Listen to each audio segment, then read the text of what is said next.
সাকা মুজাহিদের ফাঁসি কার্যকরে যুক্তরাষ্ট্র ও ব্রিটেনে গণজাগরণ মঞ্চের উল্লাস। মানবতার জয় হয়েছে মন্তব্য শহীদ সন্তানদের। ব্রাসেলসে সর্বোচ্চ সতর্কতা জারির পর স্থবির জনজীবন। সম্ভাব্য নাশকতা ঠেকাতে নগর জুড়ে তল্লাশি অভিযান জোরদার। এবং সিরীয় শরণার্থীদের তথ্য সংগ্রহের প্রস্তাব রিপাবলিকান নেতা ডোনাল্ড ট্রাম্পের। অবৈধভাবে যুক্তরাষ্ট্র যাওয়ার সময় হন্ডুরাসে এক সিরীয় ও 2 পাকিস্তানি আটক।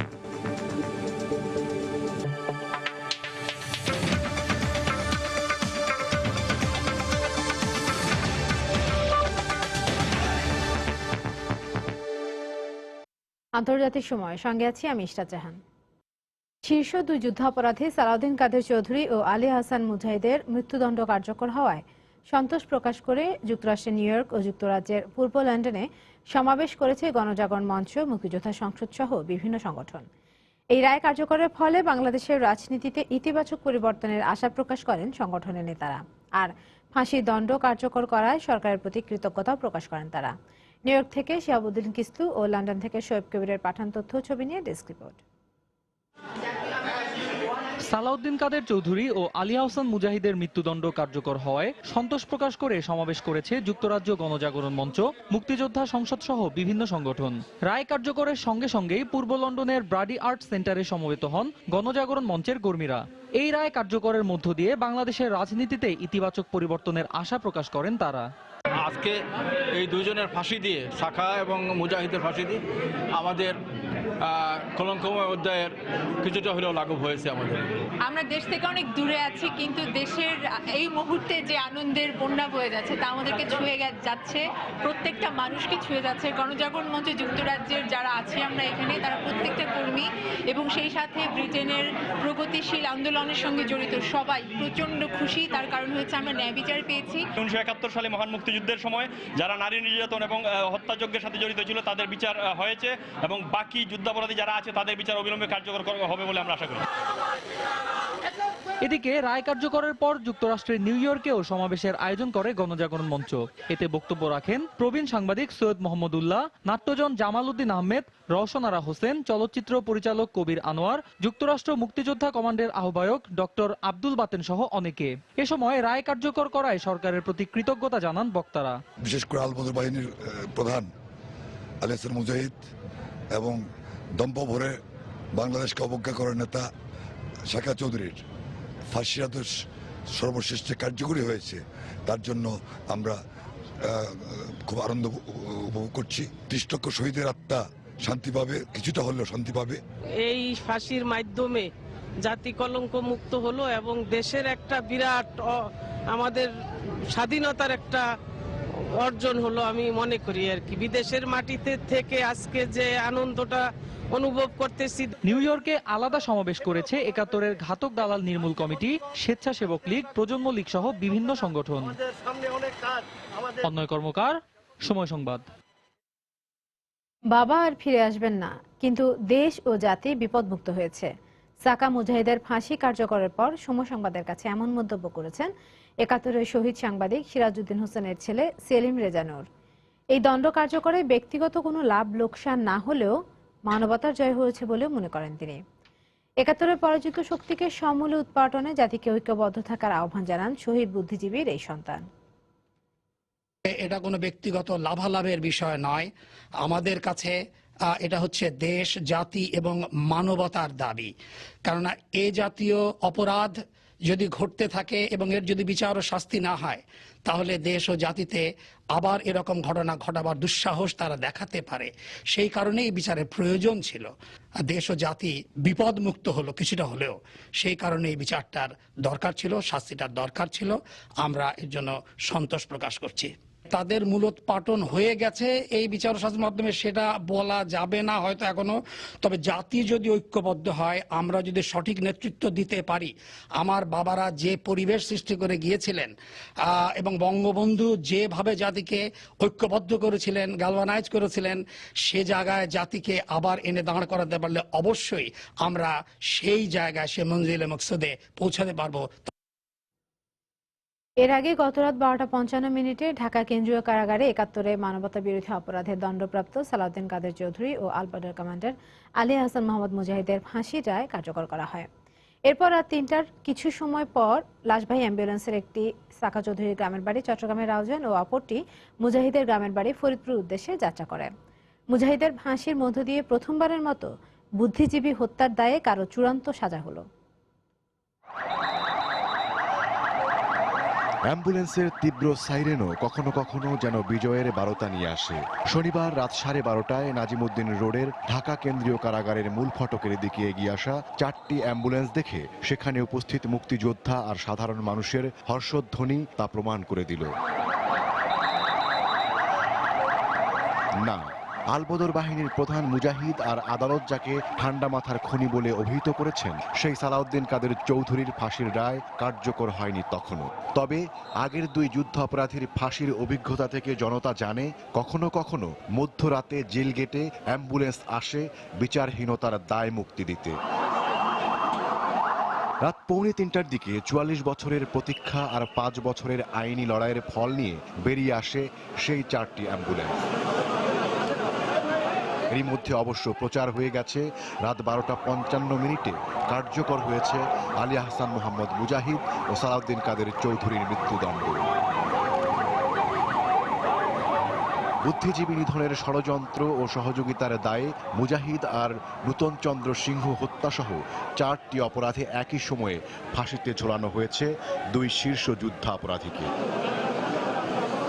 তবে শনিবার রাতেই যে ফাঁসি হচ্ছে তা প্রথমবারের মতো নিশ্চিত হওয়া যায় রাত 8টার দিকে। জানা যায় দুই যুদ্ধাপরাধীকে শেষবারের মতো দেখতে পরিবারের সদস্যদের ডেকেছে কারা কর্তৃপক্ষ। রাত 9টার দিকে সালাউদ্দিন কাদের চৌধুরীর স্ত্রী, 2 ছেলে ও 1 মেয়ে সহ 40 জন আসেন দেখা করতে। তবে 18 জনকে দেখা করার অনুমতি দেয়া হয়। রাত 8:30টার দিকে আলী হাসান মোহাম্মদ মুজাহিদের স্বজনেরা দেখা করতে আসে।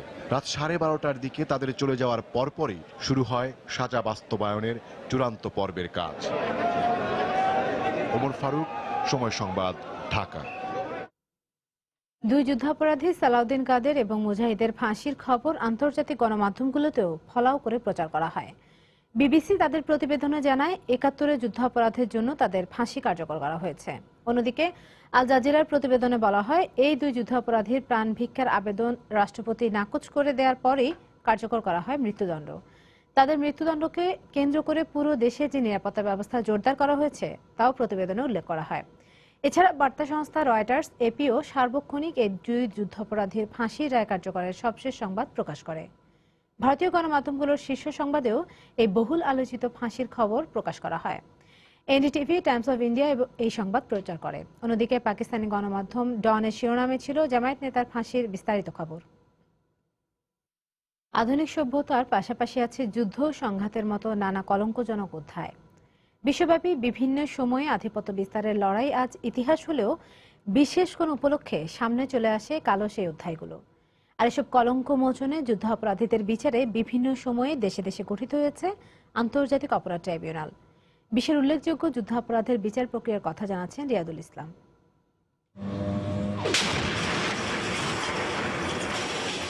1992 সালে সাবেক যুগোস্লোভিয়ার অন্যতম প্রজাতন্ত্র বসনিয়া স্বাধীনতা ঘোষণা করলে বসনীয় মুসলমান, ক্রোয়েশীয় ও সার্বীয়দের মধ্যে গৃহযুদ্ধ ছড়িয়ে পড়ে। 1995 সাল পর্যন্ত চলা এ যুদ্ধে মারা যায় 1 লাখেরও বেশি মানুষ। এর মধ্যে সেব্রেনিৎসা গণহত্যায় মারা গিয়েছিলেন নারী ও শিশুসহ 8,000 বসনীয়। এর প্রায় 17 বছর পর 2012 সালের ডিসেম্বরে এই গণহত্যার বিচার শুরু হয়। বসনীয়দের গণহত্যার সঙ্গে জড়িত থাকায় তৎকালীন সার্ব সেনা কর্মকর্তা জাদ্রাভকো তোলিমিরের যাবজ্জীবন কারাদণ্ড দেন হেগের যুগোস্লোভিয়া আন্তর্জাতিক অপরাধ আদালত। সেই বছর একই আদালতে 2012 সালে আরেক বসনীয় সার্ব সেনা কমান্ডার রাতকো মলাদিচের বিচার কাজ শুরু হয়। যুদ্ধাপরাধীদের বিচারে আন্তর্জাতিক অপরাধ আদালত প্রতিষ্ঠায় পথ প্রদর্শকের ভূমিকা পালন করে নুরেমবার্গ ট্রাইব্যুনাল। দ্বিতীয় বিশ্বযুদ্ধ পরবর্তী সময় মিত্র কর্তৃপক্ষের উদ্যোগে 1945 সালের অক্টোবরে জার্মানির নুরেমবার্গে প্রতিষ্ঠা করা হয় এই ট্রাইব্যুনাল। এর পরবর্তী 1 বছরের মধ্যে পোল্যান্ডের অচউইটস ক্যাম্পে গণহত্যা ও দ্বিতীয় বিশ্বযুদ্ধকালীন অন্যান্য মানবতা বিরোধী অপরাধে জড়িত থাকার দায়ে নাৎসি বাহিনীর 12 জনকে মৃত্যুদণ্ড, 3 জনকে যাবজ্জীবন কারাদণ্ড ও 4 জনকে বিভিন্ন মেয়াদে কারাদণ্ড দেয়া হয়। তবে নাৎসি বাহিনীর প্রতিষ্ঠাতা ও দ্বিতীয় বিশ্বযুদ্ধকালীন জার্মান চ্যান্সেলর অ্যাডলফ হিটলারের খোঁজ পাওয়া না যাওয়ায় তাকে বিচারের মুখোমুখি করা যায়নি। এখনো জার্মানিতে নাৎসিদের বিচার কাজ চলছে। সবশেষ এবছরের জুলাইতে জার্মানির একটি আদালত নাৎসি বাহিনীকে সহযোগিতা করায় 90 বছর বয়সী অচউইটস ক্যাম্পের সাবেক কর্মচারী অস্কার গ্রোয়েনিংকে 4 বছরের দণ্ড দেন। অনেকটা নুরেমবার্গের পথ অনুসরণ করেই 1946 সালের এপ্রিলে জাপানে গঠিত হয় টোকিও যুদ্ধাপরাধ ট্রাইব্যুনাল। জাপান সাম্রাজ্যের নেতাদের মানবতা বিরোধী অপরাধের বিচারে এ আদালত প্রতিষ্ঠা করা হয়। এতে 3 ভাগে প্রায় 6000 জাপানি নাগরিকের বিচার কাজ চলে। এর মধ্যে 149 জনকে মৃত্যুদণ্ড ও 504 জনকে বিভিন্ন মেয়াদে কারাদণ্ড দেয়া হয়। 1975 থেকে 1979 সাল পর্যন্ত কম্বোডিয়ায় খেমারুজ শাসন আমলে ভিয়েতনামের জনগণ ও মুসলিমদের গণহত্যা, ধর্ষণ সহ বিভিন্ন মানবতা বিরোধী অপরাধের বিচার শুরু হয় 2012 সালে। জাতিসংঘ সমর্থিত কম্বোডিয়ার একটি আদালতে এরই মধ্যে খেমারুজ নেতা ডাচ বাক, নুয়ন চে ও খিউ সাম্পাংকে যাবজ্জীবন কারাদণ্ড দেয়া হয়েছে। এছাড়া রুয়ান্ডা, সিয়েরা লিওন, লাইবেরিয়া সহ বিভিন্ন দেশের বিতর্কিত নেতারা মানবতা বিরোধী অপরাধের দায়ে বিচারের মুখোমুখি হয়েছেন। রিয়াদুল ইসলাম, সময় সংবাদ। আন্তর্জাতিক সময় আরো দেখবেন। মিয়ানমারের কাচিনে পাথরের খনিতে ভূমি ধসে নিহতের সংখ্যা বেড়ে 90, হতাহতের সংখ্যা আরো বাড়ার আশঙ্কা।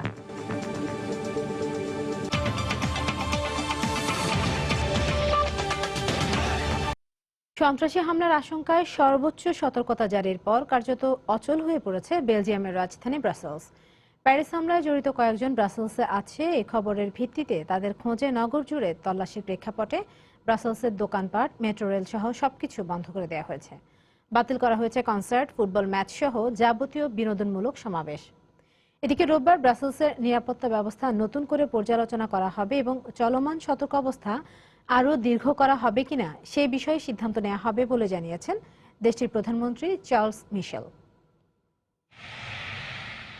শনিবার সর্বোচ্চ সতর্কতা জারির পর ব্রাসেলসের রাস্তাঘাট প্রায় জনশূন্য হয়ে পড়ে। রাস্তায় সাধারণ মানুষের চেয়ে পুলিশ ও সেনা সদস্যদের উপস্থিতিই বেশি দেখা যায়। সাপ্তাহিক ছুটিতে রেস্তোরাঁগুলোতে যখন ভিড় থাকার কথা তখন সেগুলো দেখা যায় বন্ধ। রাস্তায় গণপরিবহনের সংখ্যাও খুব কম। বিপণী বিতানগুলোর বেশিরভাগ বন্ধ রাখা হয়। প্রয়োজন ছাড়া ঘর থেকে বের হচ্ছে না ব্রাসেলবাসী। সবার চোখে মুখে আতঙ্ক দেখা যাচ্ছে। মনে হচ্ছে আমার পাশের মানুষটিও আমাকে সন্দেহ করছে। মানুষজন ঘরে বন্দী অবস্থায় আছে বলে মনে হচ্ছে। আমার মোটেও ভালো লাগছে না এসব। প্যারিস হামলার সঙ্গে বেলজিয়ামের বেশ কয়েকজন নাগরিকের যোগসূত্র থাকার খবর প্রকাশ পাওয়ার পর তাদের ধরতে অভিযানের পাশাপাশি হামলার আশঙ্কায় ব্রাসেলসে সর্বোচ্চ সতর্কতা জারি করা হয়। প্যারিস হামলার মতো একইভাবে বেলজিয়ামেও হামলা হতে পারে বলে শঙ্কা জানিয়েছেন দেশটির প্রধানমন্ত্রী। রোববার ব্রাসেলসের নিরাপত্তা ব্যবস্থা নতুন করে পর্যালোচনা করা হবে এবং চলমান সতর্কাবস্থা আরো দীর্ঘ করা হবে কিনা সে বিষয়ে সিদ্ধান্ত নেওয়া হবে বলেও জানান তিনি। শপিং সেন্টার, বাস ও রেলওয়ে স্টেশন সহ জনবহুল এলাকাগুলো এড়িয়ে চলতে জনগণের প্রতি আহ্বান জানাচ্ছি। ব্রাসেলসে 4 মাত্রা অর্থাৎ সর্বোচ্চ পর্যায়ের সতর্কতা জারি করা হয়েছে। বাকি দেশে চলছে 3 মাত্রা সতর্কতা। প্যারিস হামলার সঙ্গে জড়িত বেলজিয়ামের নাগরিক সালাহ আবদেসালাম বেলজিয়ামে আছে এবং সে সিরিয়ায় চলে যাবে এমন খবরের ভিত্তিতে তার খোঁজে রাস্তায় সেনা সদস্যরা টহল জোরদার করেছে। তার ভাই ব্রাহিম আবদেসালাম প্যারিসে হামলার পর আত্মহত্যা করে। প্যারিস হামলার সঙ্গে জড়িত কয়েকজন ব্রাসেলসের মলেনবিক এলাকায় বসবাস করত এমন খবরের ভিত্তিতে মলেনবিকের প্রতিটি বাড়িতে তল্লাশি চালানো হবে বলে জানিয়েছেন দেশটির স্বরাষ্ট্রমন্ত্রী। এদিকে বার্তা সংস্থা রয়টার্স জানিয়েছে প্যারিস হামলার হোতা আব্দুল হামিদ আবাউদের সহযোগী তার বোন হাসনা আইতো বুলাসেনের ফোনে আড়ি পাতার মাধ্যমেই তাকে হত্যা করা সম্ভব হয় বলে জানিয়েছে পুলিশ। হাফসাতুন্নেসা, সময় সংবাদ। প্যারিসে ভয়াবহ সন্ত্রাসী হামলার 1 সপ্তাহ পেরিয়ে গেলেও এখনো চোখের জলে নিহতদের স্মরণ করছেন স্বজনরা। এদিন আপনজনদের সঙ্গে কেঁদেছে প্যারিসের আকাশও। শ্রদ্ধা আর ভালোবাসায় ফুল দিয়ে সাজানো হয়েছে বাতাক্লন কনসার্ট হল সহ আশপাশের এলাকাগুলো। নিরাপত্তার চাদরে ঢেকে ফেলা হয়েছে পুরো প্যারিসকে। মনের দুঃখ কি ওজনে পরিমাপ করা যায়? স্বজন হারানোর ব্যথার শোক যেন কেড়ে নিয়েছে অনুভূতি প্রকাশের শব্দগুলোকে। চোখের জল আর চাপা বেদনায় এক একটা দিন পার করছেন তারা। প্যারিস হত্যাকাণ্ডের এক সপ্তাহ পেরিয়ে গেলেও আপনজনদের বুকে লুকিয়ে থাকা কান্নাগুলোকে সাক্ষী রেখে আপন মনে কেঁদে চলেছে প্যারিসের আকাশও। হয়তো আজকের দিনে বাতাক্লন কনসার্ট হলের সামনের রাস্তায় ফুল হাতে যার অপেক্ষা করার কথা ছিল, সে প্রিয়জনের স্মরণেই ছড়িয়ে দেওয়া হয়েছে শ্রদ্ধা আর ভালোবাসার ফুল। কিছু মানুষ নামধারী পশুর হিংস্রতায় পৃথিবীকে চির বিদায় জানিয়েছেন তারা। এখানে এমন কিছু আছে যা শুধু অনুভূত হয় মনের গভীরে। এই অনুভূতি প্রকাশের কোনো ভাষা নেই।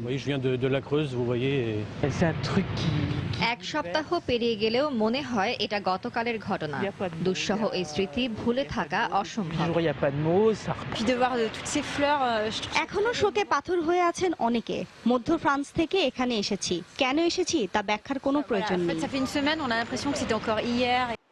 গেল সপ্তাহে সন্ত্রাসী হামলার পর পুরো প্যারিসকে ঢেকে ফেলা হয়েছে নিরাপত্তার চাদরে। সবখানেই সতর্ক প্রহরা, যা পরখ করেছেন দেশটির প্রতিরক্ষা মন্ত্রী সহ রাষ্ট্রের শীর্ষ কর্মকর্তারা। নিরাপত্তার স্বার্থে আগামী 3 মাসও জরুরি অবস্থার মধ্যেই থাকতে হবে ফরাসিদের। প্যারিসে বেশ কয়েক স্তরের নিরাপত্তা বলয় তৈরি করা হয়েছে। প্রয়োজনীয় সেনা মোতায়েনের কার্যক্রম ধারাবাহিকভাবে চলবে। মানুষের দৈনন্দিন জীবনে স্বাচ্ছন্দ্য ফিরিয়ে আনতেই এই পদক্ষেপ। নিরাপত্তা ব্যবস্থায় কড়াকড়ি আরোপ করা হয়েছে প্রতিবেশী দেশ বেলজিয়ামেও। বাতিল করা হয়েছে বিশ্ববিদ্যালয়ের শিক্ষার্থীদের বার্ষিক উৎসবের আয়োজনও। জাহিদুর রহমান, সময় সংবাদ। বোমা হামলার হুমকি পাওয়ার পর নিউ ইয়র্ক থেকে ইস্তাম্বুলগামী ইস্তাম্বুল এয়ারলাইন্সের একটি বিমান কানাডায় হেলিফ্যাক্স বিমানবন্দরে জরুরি অবতরণ করেছে। কানাডিয়ান রয়্যাল মাউন্টেন পুলিশ জানিয়েছে বিমানটিতে 256 জন আরোহী রয়েছে এবং যখন বোমা হামলার হুমকি আসে তার আগে নিউ ইয়র্কের জন এফ কেনেডি বিমানবন্দর থেকে বিমানটি রওনা হয়ে যায়। এদিকে বিমান থেকে যাত্রীদের নামানো এবং বোমা উদ্ধারের সকল প্রস্তুতি নিয়ে রেখেছে বিমানবন্দর কর্তৃপক্ষ। মালির বিলাসবহুল হোটেলে হামলার ঘটনায় এখন 3 সন্দেহভাজনকে খুঁজছে দেশটির পুলিশ।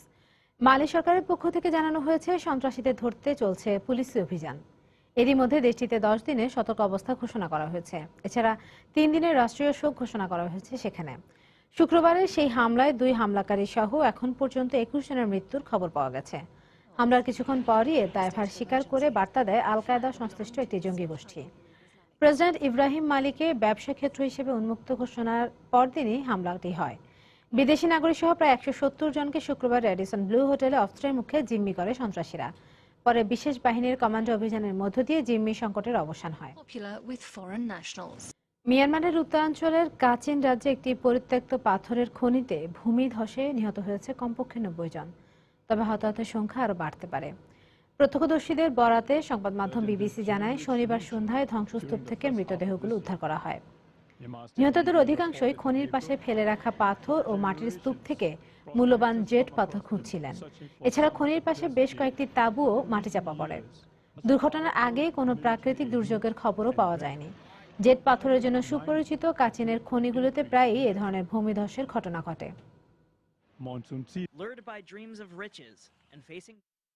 ইসরায়েলের দক্ষিণাঞ্চলীয় কিরায়াত গাট শহরে অজ্ঞাত হামলাকারী ছুরিকাঘাতে 4 ইসরায়েলি আহত হয়েছে। তাদের মধ্যে একজনের অবস্থা গুরুতর বলে জানিয়েছেন চিকিৎসকরা। এদিকে গত বৃহস্পতিবার এক ফিলিস্তিনি বন্দুকধারীর হামলায় নিহত মার্কিন পর্যটকের স্মরণে এক সভা আয়োজন করা হয়েছে। মার্কিন পররাষ্ট্রমন্ত্রী জন কেরি রোববার মধ্যপ্রাচ্য সফর করবেন এবং চলমান সংকট নিরসনে ইসরায়েল ও ফিলিস্তিনের নেতাদের সঙ্গে আলোচনা করবেন বলে ঘোষণা দেন। এই ঘোষণার পরপরই শনিবার কিরায়াত গাট শহরে হামলা চালানো হলে 4 ইসরায়েলি আহত হয়। এই ঘটনায় দায়ীদের খোঁজে অভিযান চালাচ্ছে পুলিশ। হামলাকারীকে শনাক্ত করা না গেলেও এই ঘটনার জন্য ফিলিস্তিনিদেরই দায়ী করছে ইসরায়েল। এদিকে বৃহস্পতিবার পশ্চিম তীরে ফিলিস্তিনি বন্দুকধারীর হামলায় নিহত 18 বছর বয়সী মার্কিন পর্যটকের স্মরণ সভায় যোগ দেয় শত শত ইসরায়েলি। এরপর তার মরদেহ যুক্তরাষ্ট্রে পাঠানো হয়।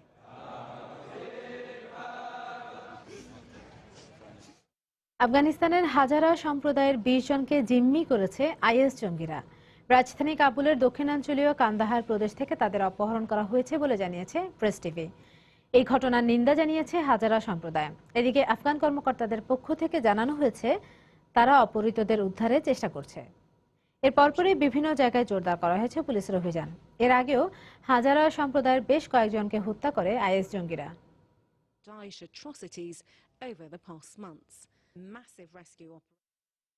ইরাকে গাড়ি বোমা হামলা ও বন্দুকযুদ্ধে 10 জন নিহত হয়েছেন।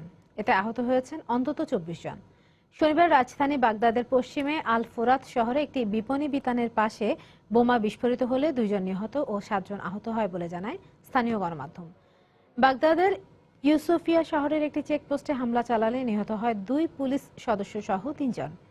এর আগে বাগদাদের আল মাস্তাল শহরে বোমা বিস্ফোরণে 1 নাগরিক নিহত ও আহত হয় বেশ কয়েকজন। বাগদাদের দক্ষিণে আল আরিফিয়া ও হুর শহরে বোমা হামলায় নিহত হয় 2 জন। বাগদাদের দক্ষিণে বন্দুকধারীদের হামলায় নিহত হয় 1 পুলিশ সদস্য। এছাড়া হুসাইনিয়াতে বন্দুকধারীদের গুলিতে নিহত হয় 10 বছরের এক শিশু। ক্যামেরনের উত্তরাঞ্চলে আত্মঘাতী বোমা হামলায় কমপক্ষে 10 জন নিহত হয়েছে। দেশটির নিরাপত্তা বাহিনীর বরাত দিয়ে এই তথ্য জানায় আল জাজিরা। শনিবার ক্যামেরনের ফোটোকল শহরের নিগু গ্রামে জঙ্গি সংগঠন বোকো হারাম ওই হামলা চালায়। এতে বেশ কয়েকজন আহত হবার খবরও জানানো হয়েছে। তবে ঠিক কতজন আহত হয়েছেন তা এখনো জানানো হয়নি। এই ঘটনায় হামলাকারীরাও নিহত হয়েছে বলে প্রাথমিক তদন্তে জানা গেছে। স্থানীয় পত্রিকার খবর অনুযায়ী 4 জন আত্মঘাতী হামলাকারী এই হামলা চালায়। সিরীয় শরণার্থীদের সব তথ্য সংগ্রহের আহ্বান জানিয়েছেন যুক্তরাষ্ট্রের রিপাবলিকান প্রেসিডেন্ট পদপ্রার্থী ডোনাল্ড ট্রাম্প। যুক্তরাষ্ট্রে থাকা মুসলমানদের উপর নজরদারির আহ্বান জানানোর পর সমালোচিত হওয়ায় শনিবার এই আহ্বান জানান তিনি। শরণার্থী সমস্যার সমাধানের উত্তর এক কথায় দেওয়া সম্ভব নয় এবং এই সমস্যার সমাধানে কোনো একটি দেশের ওপর নির্ভর করা সম্ভব নয়। ইউরোপিয়ান কাউন্সিলের প্রেসিডেন্ট ডোনাল্ড টাস্ক এদিন সফরে সার্বিয়া পৌঁছে এক সংবাদ সম্মেলনে এই কথা বলেন। এদিকে অবৈধভাবে যুক্তরাষ্ট্রে প্রবেশের সময় সিরিয়া ও পাকিস্তানের 3 নাগরিককে আটক করেছে হন্ডুরাসের পুলিশ। শনিবার সীমান্তের বেড়া পার হয়ে ঝুঁকিপূর্ণভাবে স্পেনের মেলিল্লায় ঢোকার চেষ্টা করে প্রায় অর্ধশত অভিবাসী। স্পেন ও মরক্কোর পুলিশ তাদের বাধা দেওয়ার চেষ্টা করার পরও বেশ কয়েকজন সীমান্ত পার হয়ে স্পেনে প্রবেশ করে। এ সময় এক অভিবাসী 6 মিটার উঁচু বেড়া থেকে পড়ে গুরুতর আহত হলে তাকে হাসপাতালে ভর্তি করা হয়। গত বৃহস্পতিবার যুক্তরাষ্ট্রের নিরাপত্তার স্বার্থে দেশটিতে থাকা সব মুসলমানের উপর নজরদারির আহ্বান জানান রিপাবলিকান প্রেসিডেন্ট পদপ্রার্থী ডোনাল্ড ট্রাম্প। প্যারিসের সন্ত্রাসী হামলায় শতাধিক মানুষ নিহত হওয়ায় নতুন করে নিরাপত্তা জোরদার করতে তিনি একথা বলেন। এ ঘটনায় ব্যাপক সমালোচিত হওয়ার পর শনিবার শুধুমাত্র সিরীয় শরণার্থীদের উপর তথ্য সংগ্রহের আহ্বান জানান তিনি। সিরিয়া থেকে এদেশে আসা সব শরণার্থীদের তথ্য সংগ্রহ করতে হবে, আর আমি যদি বিজয়ী হই তবে তাদের এখানে থাকতে দেওয়া হবে না। সবাইকে সিরিয়া ফিরে যেতে হবে। শরণার্থী সমস্যার সমাধানে ইউরোপ, মধ্যপ্রাচ্য ও আফ্রিকার দেশগুলোকে এক হয়ে কাজ করার আহ্বান জানিয়েছেন ইউরোপিয়ান কাউন্সিলের প্রেসিডেন্ট ডোনাল্ড টাস্ক। এছাড়াও অপ্রত্যাশিত ঘটনা এড়াতে ইউরোপের দেশগুলোর সীমান্তে সমন্বিতভাবে কার্যকরী নিয়ন্ত্রণ ব্যবস্থা গ্রহণেরও আহ্বান জানান তিনি। একদিনের সফরে সার্বিয়া পৌঁছে এক সংবাদ সম্মেলনে তিনি একথা বলেন। শরণার্থী সমস্যা সমাধানের উত্তর এক কথায় দেয়া সম্ভব নয়, আর এজন্য আমরা কোনো একটি দেশের উপরও নির্ভর করতে পারি না। শরণার্থী সমস্যা সমাধানে আফ্রিকা, মধ্যপ্রাচ্য এবং ইউরোপের দেশগুলোকে এক হয়ে কাজ করতে হবে।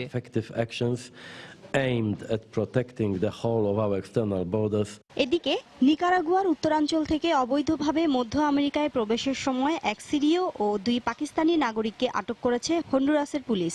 এর আগে সপ্তাহের শুরুতে যুদ্ধবিধ্বস্ত সিরিয়া থেকে আসা 5 জনকে আটক করে হন্ডুরাস পুলিশ। শিরিন আক্তার, সময় সংবাদ। মালয়েশিয়ার রাজধানী কুয়ালালামপুরে অনুষ্ঠিত 2 দিনব্যাপী আসিয়ান সম্মেলনের শেষ দিনে আসিয়ান কমিউনিটি নামে একটি অভিন্ন বাজার প্রতিষ্ঠার ঘোষণা দেওয়া হয়েছে। 27তম আসিয়ান সম্মেলনে আসিয়ানের 10 দেশ কুয়ালালামপুর ঘোষণায় সই করেন। সেখানে উপস্থিত ছিলেন ভারতের প্রধানমন্ত্রী নরেন্দ্র মোদী সহ বিশ্ব নেতারা। কুয়ালালামপুর ঘোষণার মধ্য দিয়ে আসিয়ান কমিউনিটি প্রতিষ্ঠার মাধ্যমে আসিয়ান দেশগুলোর মধ্যে মুক্ত বাণিজ্য ও অভিন্ন বাজার নিশ্চিত করা সম্ভব হবে বলে মনে করেন মালয়েশিয়ার প্রধানমন্ত্রী নাজিব রাজাক। এদিকে কুয়ালালামপুরে আসিয়ান সম্মেলনে অংশগ্রহণকারী দেশগুলোর সঙ্গে যুক্তরাষ্ট্র ও রাশিয়া সহ 8টি দেশের ইস্ট এশিয়া সম্মেলন অনুষ্ঠিত হয়েছে। সেখানে উপস্থিত ছিলেন জাতিসংঘের মহাসচিব বান কি মুন ও মার্কিন প্রেসিডেন্ট বারাক ওবামা। নেপালে দক্ষিণাঞ্চলের নতুন সংবিধানের বিরুদ্ধে মাধেশী সম্প্রদায়ের চলা বিক্ষোভে পুলিশের সঙ্গে সংঘর্ষে 2 বিক্ষোভকারী নিহত হয়েছে। আহত হয়েছে পুলিশ সহ অর্ধশত মানুষ। এদিকে নেপাল ভারত সীমান্তে অবরোধের কারণে নিত্য প্রয়োজনীয় জিনিসপত্র আমদানি বন্ধ থাকায় জরুরি ওষুধ, অক্সিজেন ও জ্বালানি সহ বিভিন্ন পণ্যের সংকটে পড়েছে নেপালের প্রায় 3 কোটি জনগণ। গত 3 মাস ধরে নেপালে বিক্ষোভ অব্যাহত রয়েছে। রোববার পুলিশের বাধা উপেক্ষা করে সড়ক অবরোধ করে রাখলে পুলিশের সঙ্গে তাদের সংঘর্ষ হয়। এক পর্যায়ে বিশৃঙ্খলা ছড়িয়ে পড়লে পুলিশের গুলিতে 2 বিক্ষোভকারী নিহত হয়। এই ঘটনায় আহত হয়েছে 25 পুলিশ সহ প্রায় অর্ধশত। এদিকে অবরোধের কারণে ভারত নেপাল সীমান্তে ওষুধ সহ নিত্য প্রয়োজনীয় জিনিসপত্র নিয়ে 3 শতাধিক ট্রাক আটকে পড়ায় রাজধানী কাঠমান্ডু সহ বেশ কিছু এলাকায় দেখা দিয়েছে তীব্র ওষুধ ও জ্বালানি সংকট। দ্রুত সরবরাহ ব্যবস্থা স্বাভাবিক করতে না পারলে 15 থেকে 20 দিনের মধ্যে মজুদ শেষ হয়ে যাবে বলে জানিয়েছে নেপাল রেড ক্রস সোসাইটি। সম্প্রতি নেপালে নতুন সংবিধান অনুমোদন করার পর থেকে বিক্ষোভ করে আসছে দেশটির দক্ষিণাঞ্চলীয় সংখ্যালঘু সম্প্রদায়। বিক্ষোভকারী প্রতি ভারত সরকারের সমর্থন থাকলেও তা অস্বীকার করে আসছে তারা। ইউক্রেন থেকে সরবরাহ করা বিদ্যুৎ সংযোগ লাইনের টাওয়ার বিস্ফোরণে উড়িয়ে দেওয়ার পর অন্ধকারে ডুবে আছে রাশিয়ার ক্রিমিয়া। এই অবস্থায় দেশটিতে জরুরি অবস্থা ঘোষণা করা হয়েছে। ইউক্রেন থেকে বিচ্ছিন্ন হওয়া ক্রিমিয়ায় বিদ্যুৎ সরবরাহ অব্যাহত রেখেছিল ইউক্রেন সরকার। শনিবার রাতে টাওয়ার বিস্ফোরণের ঘটনায় ক্রিমিয়ার অন্তত 20 লাখ মানুষ বিদ্যুৎবিহীন রয়েছে। সামাজিক যোগাযোগ মাধ্যমে প্রকাশিত ছবিতে বৈদ্যুতিক টাওয়ারগুলোতে ইউক্রেনের পতাকা টানানো দেখা গেছে। হাসপাতালগুলোতে বিকল্প ব্যবস্থায় বিদ্যুৎ সরবরাহ থাকায় অস্ত্রোপচারে কোনো সমস্যা হয়নি বলে জানিয়েছেন ক্রিমিয়ার উপপ্রধানমন্ত্রী মিখাইল শেরেমেত। খনি বিস্ফোরণের ফলে ক্ষয়ক্ষতির অভিযোগে বিক্ষোভ করেছে ব্রাজিলের দক্ষিণ পূর্বাঞ্চলীয় একটি শহরের অধিবাসীরা। শনিবার ডোসি নদীর তীরে তারা এই আন্দোলন করে। গেল 5 নভেম্বর ব্রাজিলের একটি লৌহ খনিতে বিস্ফোরণের ফলে সেখানকার পাশের 2টি গ্রাম কাদা পানিতে ভেসে যায়। এতে দুর্ভোগে পড়ে গ্রামবাসী। পরিস্থিতি সামাল দিতে ডোসে নদীতে সাময়িক বাঁধ নির্মাণ করেছে খনির মালিক সামার্কো কোম্পানি। এই ঘটনায় 11 জনের মৃত্যু হয়। পরিবেশের উপর এর দীর্ঘমেয়াদী ক্ষতিকর প্রভাব পড়বে বলে ধারণা করা হচ্ছে।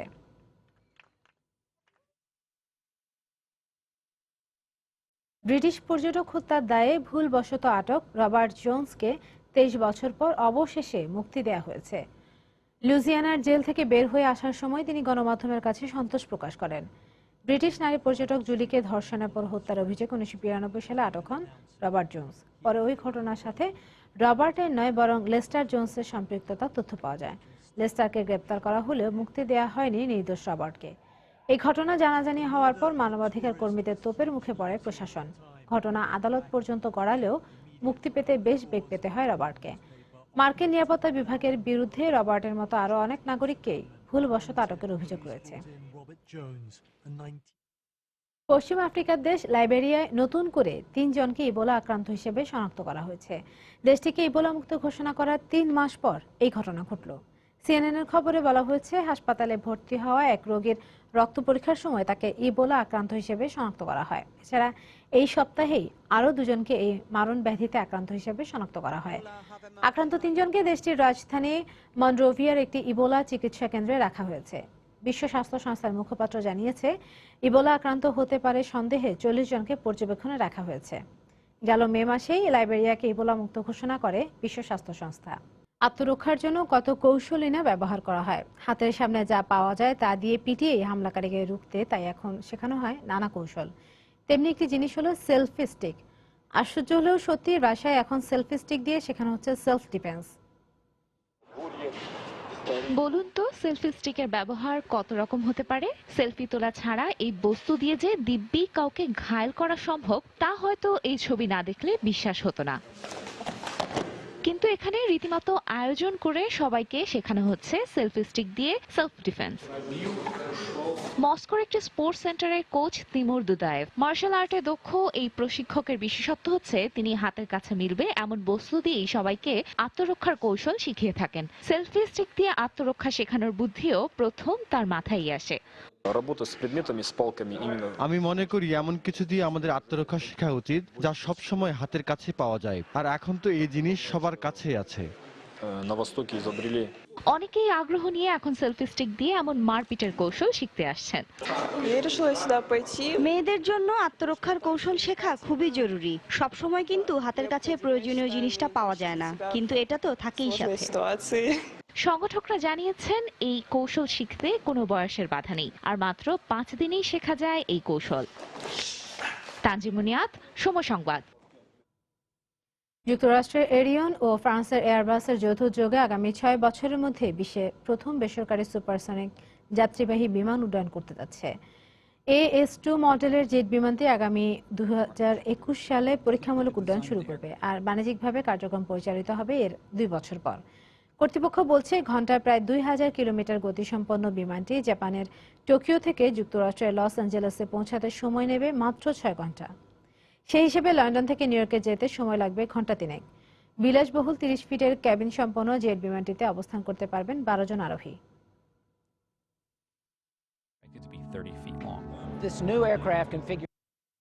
থাইল্যান্ডের শতাধিক হাতি নিয়ে আয়োজন করা হয়েছে এক ভিন্ন ধর্মী প্যারেডের।